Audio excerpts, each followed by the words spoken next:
Hello guys, तो हमारे आज का टॉपिक है पॉपुलेशन ग्रोथ। इसका सिनॉप्सिस है introduction, concept of growth rate, calculation of human population growth and population dynamics, theories of population growth reference book.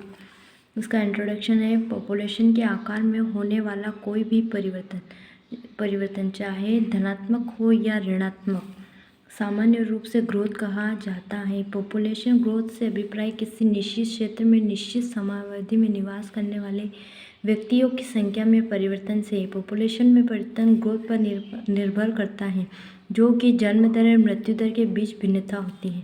Concept of growth rate. Population के दूसरे गुणों से जानने से पूर्व ग्रोथ रेट के सिद्धांत को जानना जरूरी है। जैसा कि पॉपुलेशन एक बदलती हुई स्थिति है तथा हम केवल उसके आकार और संगठन में ही नहीं बल्कि प्रकृति में उसके बदलाव में भी रुचि रखते हैं। Calculation of human population growth.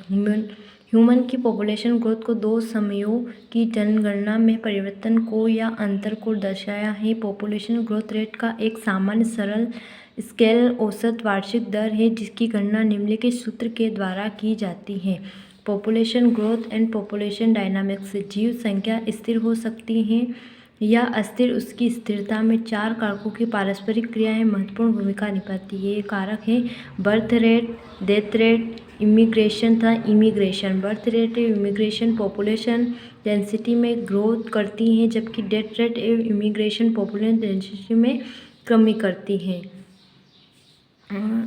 Immigration यानी अप्रवासन। Birth rate population density and death rate अप्रवासन इमिग्रेशंस।